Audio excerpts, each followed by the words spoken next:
যেখানে দর্শন হবে সেখানেই তাকে পিটিয়ে মেরে ফেলা হবে। মেরে 3.5 হাত মাটির নিচে তাকে দাফন করা উচিত। কোনো আইন আমাদের দরকার নাই।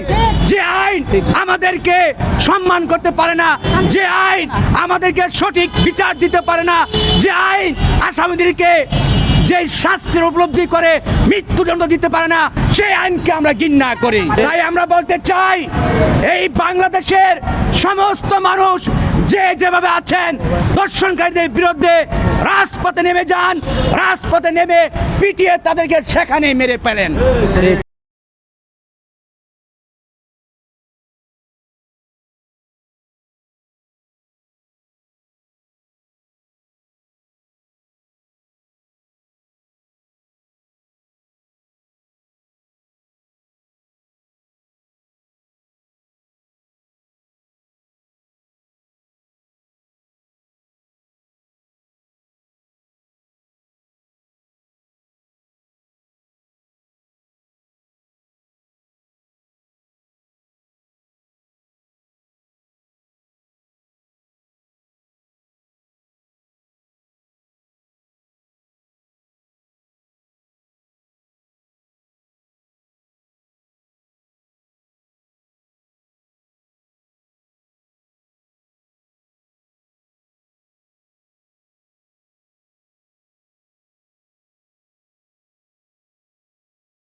আসসালামু আলাইকুম। নাসিরউদ্দিন পাটোয়ারির ফাঁদে পড়েছে বিএনপি। পুরোপুরি হোয়াইট বলে খেলে দিয়েছে নাসিরউদ্দিন পাটোয়ারি এবং পুরা বাংলাদেশকে আঙ্গুল দিয়ে দেখাই দিছে বর্তমান সরকারের আসল চরিত্র। জায়গা মতো গেম খেলে দিয়েছে নাসিরউদ্দিন পাটোয়ারি। ভাই, গতকালকে নাসিরউদ্দিন পাটোয়ারিকে হামলা করেছে। এই হামলা করে বিএনপি হয়তো মনে করতেছে তারা জিতে গিয়েছে, কিন্তু বিএনপি যে কত বড় বাঁশটা খাইছে সেটা তারা কল্পনা করতে পারে নাই। নাসিরউদ্দিন পাটোয়ারির উপর হামলার পর পুলিশ মামলা নিতে চাচ্ছে না, কাদের ইশারায় মামলা নিচ্ছে না। পরবর্তীতে নাসিরউদ্দিন পাটোয়ারি সরাসরি থানার সামনে বসে গেছে, সেটা পুরো মিডিয়া নিউজ হয়েছে। এবং নাসিরউদ্দিন পাটোয়ারির উপর যে হামলা করছে সেগুলো সবগুলো ছিল ছাত্র দলের, যুব দলের, বিএনপির পদধারী নেতাকর্মী। এটা মিডিয়া নিউজ করেছে, পুরো ভাইরাল হয়ে গেছে, পুরো বাংলাদেশ দেখেছে। অথচ এই সরকারের মেয়াদ এখন পর্যন্ত 2-3 মাস। এই 2-3 মাসে পুরো জনগণ বুঝতে পারছে যে এই বাংলাদেশে বিচার ব্যবস্থা এবং থানা অলরেডি ক্ষমতাসীনদের কন্ট্রোলে চলে গেছে। দিনের আলোকে প্রকাশ্যে নাসিরউদ্দিন পাটোয়ারির উপর হামলা করার পরও থানায় মামলা নিচ্ছে না। তার মানে বুঝতে হবে আইন শৃঙ্খলা পরিস্থিতি কাদের নিয়ন্ত্রণে চলে গেছে, পুরোপুরি পানির মতো পরিষ্কার। জুলাই সনদের মূলই অঙ্গীকার ছিল পুলিশ দলীয় দালালি ছাড়বে, সংস্কার হবে এবং বিচার বিভাগের সম্পূর্ণ স্বাধীনতা নিশ্চিত করা হবে, যেটা হচ্ছে জুলাই সনদ। এখানে কিন্তু ভালো বেনিফিট পেয়ে গেছে বিরোধী দল নাসিরউদ্দিন পাটোয়ারি, এনসিপিরা। জুলাই সনদ এখনো মনে করে তার পুরনো ধারার রাজনীতি কইরা সে ক্ষমতায় আসবে এবং টিকে থাকবে। আগে আপনাদেরকে বলছিলাম বিএনপি ক্ষমতায় আসলে থাকতে পারবে সর্বোচ্চ 3 বছর। আজকে সময় আরো কম মনে হইতেছে। বিএনপি যদি বিপুল ভোটে না 300-তে 300 জিততে আসে, এই অবস্থায় সে 2 বছরের বেশি সরকার রান করাইতে পারবে না। সুতরাং নির্বাচনের চেয়ে সেই ক্ষমতা কেমনে সুসংগঠিত করবেন এইটা মনে রাখেন। কেন পারবেন না? হিসাব সোজা ভাই, মানুষের হাত খুলে গেছে, মানুষ মায়ের খাইতে খাইতে এখন মার দিয়া শিখে গেছে। আপনি যত তাড়াতাড়ি একটা বাজে কথা বলবেন, আপনি 3টে বাজে কথা শুনবেন। এমন অবস্থা হইতে পারে আপনারা সংসদে বসে যদি দেশবিরোধী আইন করেন, মানুষ নিজের জানমানের কথা ভাইবা সব বন্ধ কইরা সংসদে গিয়েও আপনাদেরকে পিটাইতে পারে। আপনারা তখন যত ইংলিশে মক বলার চেষ্টা করেন, তাতে আপনারা টিকতে পারবেন না। সুতরাং আপনারা জনতার রাজনীতিতে ফিরেন। কেমনে জনতার রাজনীতিতে ফিরবেন? এই যে অনেক লোক আছে এই ভাব নিয়া জুলাইয়ের ঘোষণাপত্রের ব্যাপারে আপনারা ভালো কথা বলতে চান না, জুলাইয়ের সনদকে আপনারা অত গুরুত্ব দিতে চান না, বলেন এটা আবেগের ব্যাপার না। বিএনপির একটাই পরিত্রাণের উপায়, আপনাদের মাধ্যমে বলতে চাই, ভালোবাসা লাশ সমালোচনাটা করি। যা হইছে আপনারা রাষ্ট্রের কাছে বলেন সর্বোচ্চ বিচার আপনারা চানিত মধ্যে চেয়েছেন, গুড।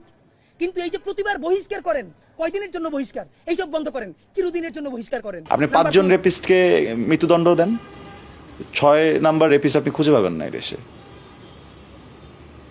সো রেপের আসলে কোনো নেগোসিয়েশন হওয়া উচিত না।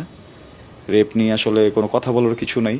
আমি 2 দিন পর পরে এইরকম পোস্ট দেই, আমার পোস্ট অনেক লাইক পড়ে, অনেক শেয়ার পড়ে, আমি এটাকে একদম এনজয় করি না। আই হেট ইট। আমি পোস্টটাই করতে চাই না, আমার নিজের ভিতরে খারাপ লাগে। সো আমার মনে হয় যে এই একজন রেপিস্টকে শুধরানোর কিছু নাই। কারণ ধরেন আপনি ওই যে কথা আছে না যে পাপীকে নয় পাপকে ঘৃণা করো, বাট রেপ এমন একটা পাপ যে এই পাপীকে আপনি যদি শুধরায় ফেলেন ও শুধরাবে, বাট যে মানুষটা লাইফ নিয়েও ওই যে এই এই গেমটা যে খেললো, এই নোংরামিটা যে করলো, এই লাইফটাকে আপনি ফিক্স করতে পারবেন? এটা ঠিক করতে পারবেন? এটা কোনোদিন ঠিক করা পসিবল না। সো রেপিস্টদের শুধরানোর কিছু নেই। রেপিস্টদের একটাই শাস্তি হওয়া উচিত, মৃত্যুদণ্ড। এটা রেপিস্টদের একটাই শাস্তি হওয়া উচিত, মৃত্যুদণ্ড। এটার জন্য যদি গোটা দেশের মানুষের এক হয়ে হচ্ছে গিয়ে এটার জন্য ফাইট করতে হয়, আপনারা এটা করেন, আপনারা এটা করবেন। আমি আপনাদের কথা দিচ্ছি, আমিও করবো আপনাদের সাথে। আমি যদি আমার সামনে একজন রেপিস্টকে পাই, আমিই মারবো। দেশ থেকে যদি রেপ না সরে, ট্রাস্ট মি, যারাই ক্ষমতায় আছেন আপনারা কিন্তু আপনাদের পপুলারিটি হারায় ফেলবেন।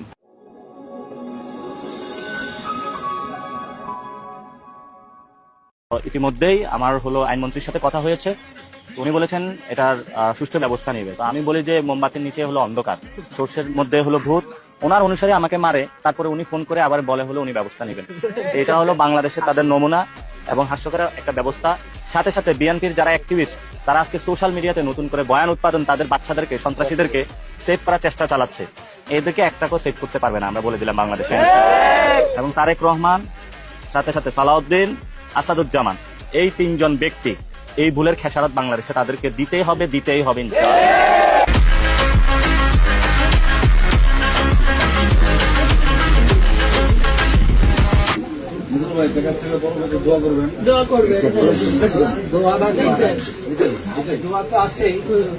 আমরা পিছনে আল্লাহ আমাদেরকে সব বাঁচার উত্তর দিন, ওনাদের পাশে আছি, যতদিন আল্লাহ আমাদেরকে বাঁচার উত্তর দিন। আপনি শুধু বড় ভাই হিসেবে আমার মাথার উপরে হাত রেখে এতেই আমি খুশি। বললাম তো যে কোনো সময়